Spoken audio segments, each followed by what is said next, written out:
हमने क्या कर लिया, कल्चर एंड सेंसिटिविटी टेस्ट जब हम कर लेते हैं ना, तो हम उसके बाद स्पेसिफिक एंटीबायोटिक थेरेपी स्टार्ट कर सकते हैं।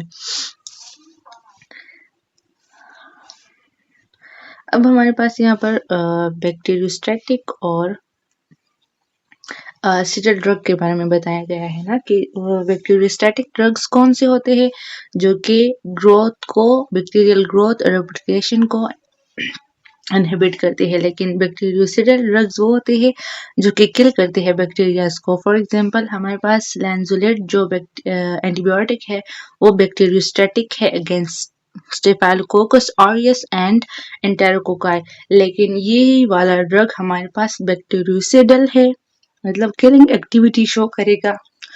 स्ट्रेन्स ऑफ एस नमूनाए जो कि स्टेफिलोकोकस नमूनाए बैक्टीरिया है उसके लिए ये बैक्टीरियोसिडल है।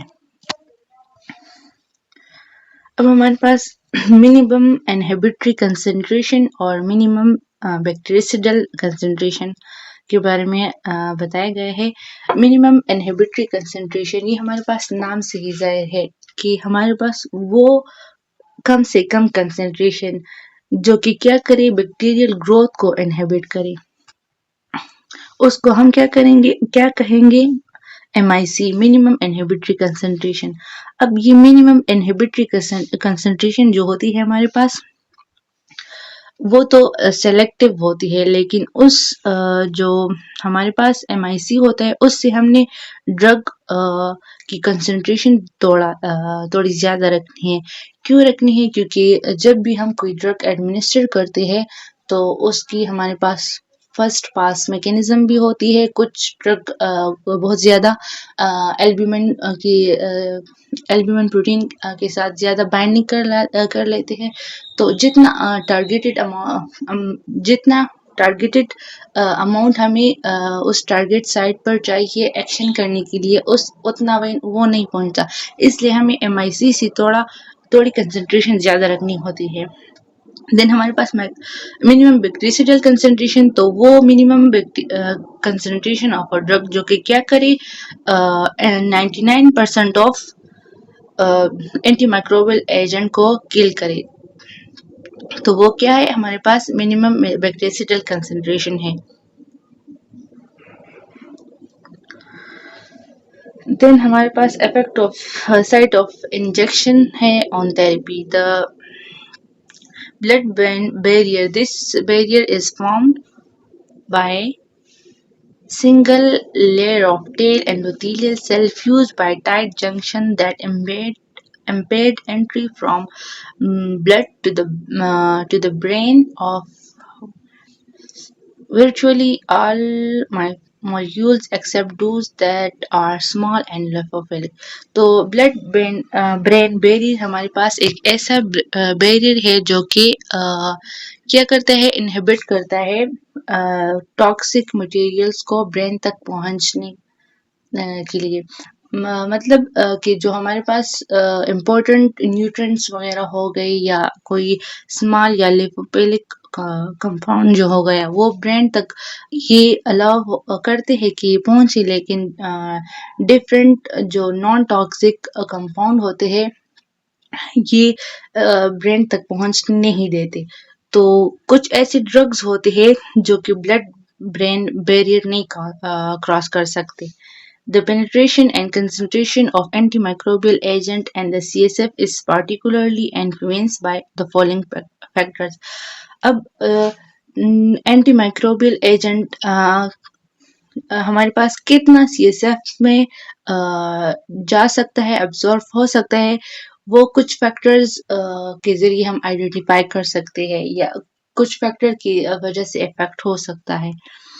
वो फैक्टर हमारे पास क्या है, फर्स्ट अगर हमारे पास जो ड्रग है वो लिपिड सॉल्युबल है, लाइक क्विनोलॉन्स है, मेट्रोनाइडाजोल है, ये हमारे पास बहुत अच्छी तरीके से पेनिट्रेट होते हैं CNS में, लेकिन इसके कंपैरिजन में बीटा लैक्टम एंटीबायोटिक जो है, जो हमारे पास सेल वॉल इनहिबिटर है जिसमें हमारे पास पेनिसिलिन आता है, ये हमारे पास आयनाइज्ड है, एट नॉर्मल फिजियोलॉजिक पीएच जो हमारा होता है, तो इसकी हमारे पास लो सोलिबिलिटी होती है इन लिपिड्स। तो ये हमारे पास क्या करता है, ये सीएसएफ में पेनिट्रेशन, सीएनएस में पेनिट्रेशन इसकी नहीं हो सकती, क्योंकि हमारे पास लो इसकी सोलिबिलिटी लो है। They therefore have limited penetration through the intact blood brain barrier under normal circumstances. Normal condition में ये हमारे पास क्या करती है, ब्लड ब्रेन बैरियर को क्रॉस नहीं कर सकते। दूसरा फैक्टर क्या है हमारे पास, molecular weight of the drug. अगर ड्रग की जो साइज है वो लार्ज होगी तो ऑब्वियसली वो पेनिट्रेट नहीं कर सकेगा, ब्लड ब्रेन बैरियर को क्रॉस नहीं कर सकेगा। देन हमारे पास protein binding of a drug है। अगर किसी ड्रग की प्रोटीन बाइंडिंग ज्यादा है तो ऑब्वियसली वो क्या करेगा, वो नहीं पहुंच सकेगा टारगेटेड साइट पर। देन हमारे पास कुछ पेशेंट फैक्टर्स बताए गए हैं कि हमने जब भी कोई ड्रग एडमिनिस्ट्रेशन करनी है तो सबसे पहले पेशेंट की इम्यून सिस्टम को देखना होता है। देन हमारे पास रीनल डिसफंक्शन को भी देखना होता है, क्योंकि अगर हमारे पास किसी भी पेशेंट का रीनल सिस्टम प्रॉपर काम नहीं कर रहा तो वो ड्रग उस पेशेंट की बॉडी में एक्यूमुलेट होगा और टॉक्सिसिटी काज करेगा। अब रीनल डिसफंक्शन हम किस तरह आइडेंटिफाई करते हैं, हमारी बॉडी में एक केमिकल होता है क्रेटिनिन। ये जब हमारे मसल्स में मेटाबॉलिज्म होती है तो उस मेटाबॉलिक रिएक्शंस में ये रिलीज होता है, प्रोड्यूस होता है क्रेटिनिन। अब ये क्रेटिनिन इस केमिकल की जो एक्सक्रीशन होती है वो किडनी के थ्रू ही होती है। तो जब हमारे पास ये क्रेटिनिन के लेवल हमारी बॉडी में बढ़ जाते हैं तो इसका मतलब क्या है कि किडनी सही से काम नहीं कर रहा, क्योंकि इसकी जो एक्सक्रीशन थी वो किडनी के थ्रू थी, ये बॉडी में एक्यूमुलेट हो गया, तो इसका मतलब है कि किडनी काम नहीं कर रहा। तो जब भी हमारे पास सीरम क्रेटिनिन लेवल ज्यादा होता है तो इससे हमें पता चलता है कि हमारा जो रीनल सिस्टम है वो प्रॉपरली काम नहीं कर रहा। Serum creatinine level are frequently use in index for renal function for adjustment of drug regimen. सो ड्रग कोई भी हम प्रिस्क्राइब करने से पहले रीनल फंक्शन चेक करते हैं और वो हम सीरम क्रेटिनिन के जरिए कर सकते हैं। देन हमारे पास हेपेटिक डिसफंक्शन को भी चेक करते हैं कि पेशेंट का जो लिवर है वो सही से काम कर रहा है कि नहीं, डिफरेंट टेस्ट के जरिए। अगर लिवर काम नहीं करता तो हमारे पास प्रॉपर मेटाबॉलिज्म नहीं होगी ड्रग की, ड्रग बॉडी में एक्यूमुलेट होगा, टॉक्सिसिटी काज करेगा। देन हमारे पास सर्कुलेशन को भी हम चेक करेंगे। अगर पेशेंट की प्रॉपर परफ्यूजन नहीं हो रही, प्रॉपर सर्कुलेशन नहीं हो रही तो वो ड्रग भी टारगेट साइट पर नहीं पहुंचेगा। एज को भी हम देखते हैं। देन प्रेगनेंसी को भी देखते हैं। कुछ ड्रग्स हमारे पास प्रेगनेंसी में कॉन्ट्राइंडिकेट होती है, इस तरह लैक्टेशन स्टेज को भी देखते हैं। कुछ ड्रग्स जो होती है वो मिल्क के जरिए बेबी में भी ट्रांसफर हो सकती है और उसके लिए टॉक्सिक साबित हो सकती है। देन हम सेफ्टी ऑफ एजेंट देखते हैं, उसकी थेरेपेटिक विंडो को भी देखते हैं एंड कि वो ड्रग हमारे पास कितना सेफ है, उसकी टॉक्सिसिटी या एडवर्स इफेक्ट कितने हैं।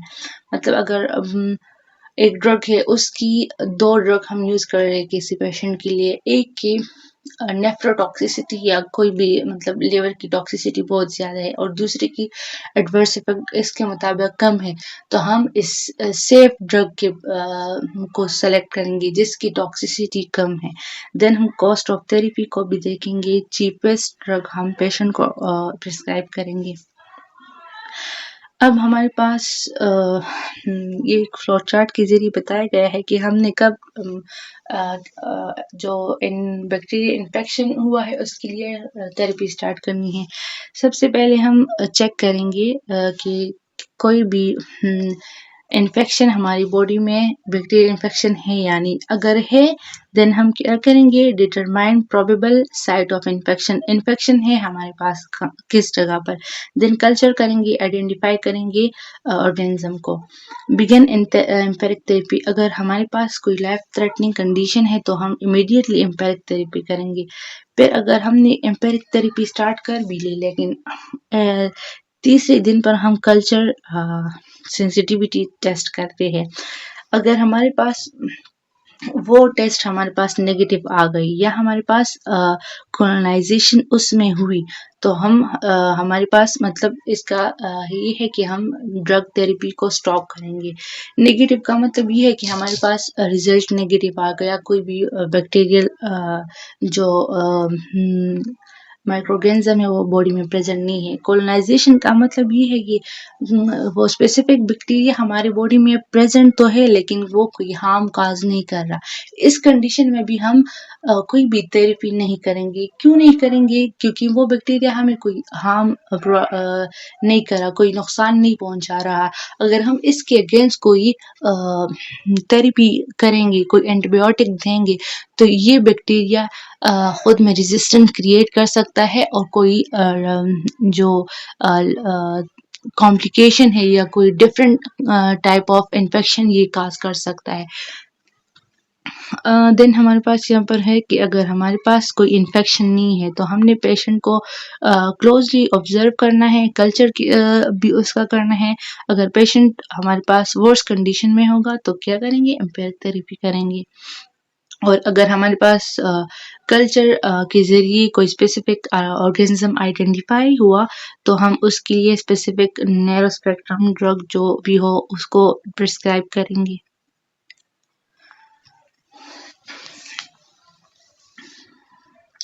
देन हमारे पास है spectrum of antibiotic. So spectrum हमारे पास किसी भी चीज़ की रेंज को कहते हैं। अब हमारे पास एंटीबायोटिक है ना, तो स्पेक्ट्रम ऑफ एंटीबायोटिक हम कहते हैं कि कोई भी एंटीबायोटिक एजेंट कितनी रेंज तक काम करता है। नैरो स्पेक्ट्रम एंटीबायोटिक हमारे पास वो एंटीबायोटिक होते हैं जो कि स्पेसिफिक एक ही बैक्टीरिया के अगेंस्ट काम करते हैं। इसमें हमारे पास मोस्ट कॉमनली आइसोनाइजेड ड्रग्स आते हैं जो कि एक्टिव होते हैं स्पेसिफिक एक माइक्रोबैक्टीरिया के अगेंस्ट। देन हमारे पास एक्सटेंडेड स्पेक्ट्रम ड्रग आते हैं जो कि gram positive and some extent gram negative bacteria के अगेंस्ट भी काम करते हैं। इसमें हमारे पास एम्पिसिलिन ड्रग आ जाती है। देन हमारे पास ब्रॉड स्पेक्ट्रम एंटीबायोटिक आते हैं। इसका मतलब ये है कि नाम से जाहिर है ना कि ब्रॉड स्पेक्ट्रम है तो ये डिफरेंट कैटेगरीज ऑफ जो बैक्टीरिया है उसको किल कर सकते हैं। इसमें हमारे पास टेट्रासाइक्लिन आते हैं, क्लोराम्फेनिकोल आते हैं जो कि वाइड वैरायटी ऑफ माइक्रोब की स्पीशीज को किल कर सकते हैं। अब हमारे पास यहाँ पर एक टेबल दिया गया है जिसमें कि different spectrum of bacteria anti microbial agent के बारे में बताया गया है। फर्स्ट हमारे पास पेनिसिलिन है तो ये हमारे पास कुछ पॉजिटिव को भी वो कर रहे हैं, कुछ ग्राम पॉजिटिव को भी किल कर सकते हैं, कुछ नेगेटिव को भी और कुछ क्लेमिडिया जो स्पीशी है उसको भी किल कर सकते हैं। तो ये हमारे पास एक्सटेंडेड स्पेक्ट्रम में आता है। देन सल्फोनामाइड्स है, सेफेलोस्पोरिन्स है, क्विनोलॉन्स है, कार्बापिनम्स है, ये सारी जितनी भी एंटीबायोटिक है ये भी हमारे पास एक्सटेंडेड स्पेक्ट्रम में आते हैं क्योंकि ये कुछ ग्राम पॉजिटिव बैक्टीरिया को भी किल कर सकते हैं एंड कुछ ग्राम नेगेटिव बैक्टीरिया को भी किल कर सकते हैं। देन हमारे पास स्ट्रेप्टोमाइसिन है तो ये भी हमारे पास एक्सटेंडेड स्पेक्ट्रम में आते हैं क्योंकि ये माइक्रोबैक्टीरिया को भी करता है, कुछ नेगेटिव ग्राम नेगेटिव बैक्टीरिया को भी कर सकता है। एंड देन हमारे पास टेट्रासाइक्लिन ब्रॉड स्पेक्ट्रम आता है। ये क्या करते हैं, ग्राम पॉजिटिव को भी किल कर सकता है, नेगेटिव को भी एंड देन अदर जो और स्पीशीज हैं उसको भी किल कर सकता है। आइसोनाइजिड, पॉलीमाइसिन, वैंकोमाइसिन ये तीनों ही हमारे पास नैरो स्पेक्ट्रम है। देखिए ये सिर्फ एक एक ड्रग पर काम कर रहे हैं। अब हमारे पास एंटी माइक्रोबियल रेजिस्टेंस है तो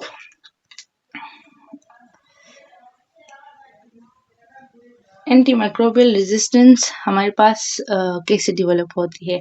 anti microbial resistance is the ability of microbe to resist effect of drug and same dosages when the drug lose the ability to kill or inhibit the growth of bacteria, and microbe gain the ability to survive the presence of drug to which they were previously susceptible. इसमें हमारे पास होता क्या है कि जो drug हम पहले use कर रहे हैं स्पेसिफिक डोजेज के साथ, वो ड्रग काम करना छोड़ देता है। इसमें स्पेसिफिकली होता क्या है कि वो जो बैक्टीरिया जिसके लिए हम स्पेसिफिक ड्रग यूज कर रहे थे, वो बैक्टीरिया अपने जो स्ट्रक्चर है उसमें कुछ ऐसी मॉडिफिकेशंस कर लेते हैं जिसकी वजह से वो जो प्रीवियस ड्रग उसके लिए इफेक्टिव था, वो उसके लिए अब इफेक्टिव नहीं रहा, वो उस पर काम नहीं कर सकता। तो उस पर अब वो ड्रग काम नहीं कर रहा, वो कंटिन्यूसली डिवाइड हो रहा है, तो रेजिस्टेंस हमारे पास यहाँ क्रिएट हो गई है। अब ये रेजिस्टेंस हमारे पास दो तरह की होती है, एक इंट्रिंसिक रेजिस्टेंस होती है और एक एक्वायर्ड रेजिस्टेंस होती है। इंट्रिंसिक रेजिस्टेंस हमारे पास नाम से जाहिर है कि ये हमारे पास इनेट या एक्वायर्ड इनेट हम इसको कह सकते हैं कि ये हमारे पास इनेटली प्रेजेंट होगी उस माइक्रोऑर्गेनिज्म में। इनेट एबिलिटी होगी बैक्टीरिया स्पीशी की कि वो रेजिस्ट कर रही पार्टिकुलर एंटी माइक्रोबियल ड्रग को। This can also be called insensitivity, क्योंकि हमारे पास वो ड्रग प्रीवियसली भी काम नहीं कर रहा था, मतलब ये इनेटली उस किसी भी जो ड्रग है, एंटीबायोटिक है, उसके लिए इफेक्टिव नहीं है, तो ये हमारे पास इनसेंसिटिव है। Since it occur an organism that have never been susceptible to that particular drug, कभी भी वो उसके लिए ससेप्टेबल नहीं रहा, इसलिए हम इसको इनसेंसिटिव कहते हैं। अब इसमें हमारे पास एग्जाम्पल है कि lack of affinity of the drug to the bacteria target. अब जब इनेटली रेजिस्टेंस एक बैक्टीरिया में इस तरह हो सकती है कि कोई एजेंट है जो कि एक बैक्टीरिया के स्पेसिफिक स्ट्रक्चर या टारगेटेड साइट को इफेक्ट जो उस बैक्टीरिया का स्पेसिफिक टारगेट है ना, उस एंटीबायोटिक का स्पेसिफिक टारगेट है उस बैक्टीरिया में, वो मौजूद ही नहीं है। लाइक हमारे पास एक बैक्टीरिया है, उसमें हम उसको हम किल करना चाह रहे हैं, उसको एक ऐसे ड्रग के थ्रू किल करना चाह रहे हैं जो कि सेल वॉल को टारगेट करे, लेकिन ये जो हम बैक्टीरिया या कोई भी इन्फेक्शन उस बैक्टीरिया की वजह से हुआ है, उसमें सेल वॉल से रिसी मौजूद ही नहीं है। हम ड्रग यूज कर रहे हैं लेकिन वो बैक्टीरिया किल नहीं हो रहा क्योंकि उसमें सेल वॉल नहीं है, क्योंकि ये ड्रग हमारे पास उस सेल वॉल पर एक्ट करके उसको किल कर रहा था, लेकिन इसमें सेल वॉल है ही नहीं, तो इसलिए हमारे पास ये रेजिस्टेंस है। इसमें एग्जांपल है ना कि penicillin are not effective against mycobacterium tuberculosis as the latter doesn't contain peptidoglycan layer, क्योंकि उसमें हमारे पास सेल वॉल है ही नहीं और पेनिसिलिन हमारे पास क्या करता है, सेल वॉल पर एक्शन करता है, तो इसके लिए ये इफेक्टिव नहीं है। दूसरा हमारे पास क्या है, inaccessibility of drug into the bacteria cell. वो जो ड्रग हम यूज कर रहे हैं वो उसकी एक्सेस नहीं है उस टारगेटेड साइट तक। एग्जाम्पल इसमें है कि gram negative bacteria naturally resistant to vancomycin, penicillin G and B because of inability to penetrate outer membrane. सो जो हमारे पास ग्राम नेगेटिव बैक्टीरिया है ये नेचुरली रेजिस्टेंट है इन दो ड्रग्स के लिए, क्योंकि ये जो ग्राम नेगेटिव बैक्टीरिया है इसमें हमारे पास आउटर मेम्ब्रेन होता है और ये वेनकोमाइसिन और ये पेनिसिलिन इस आउटर मेम्ब्रेन को क्रॉस करके टारगेटेड जो साइट पेप्टिडोग्लाइकेन लेयर है उस तक पहुंच नहीं सकती, तो इसलिए ये रेजिस्टेंट है, उस पर काम नहीं कर सकती। देन हमारे पास आता है acquired resistant. Acquired resistance means when the microbe gain the ability to grow and presence of drug. Acquired resistant develop होती है कब, जब हमारे पास माइक्रोऑर्गेनिज्म रिस्पॉन्ड नहीं करता उस स्पेसिफिक ड्रग के लिए जो कि प्रीवियसली उसके लिए ससेप्टेबल था। इसमें हमारे पास दो तरह की चेंजेस जो बैक्टीरिया सेल्स अपने अंदर करते हैं वो हम पढ़ेंगे।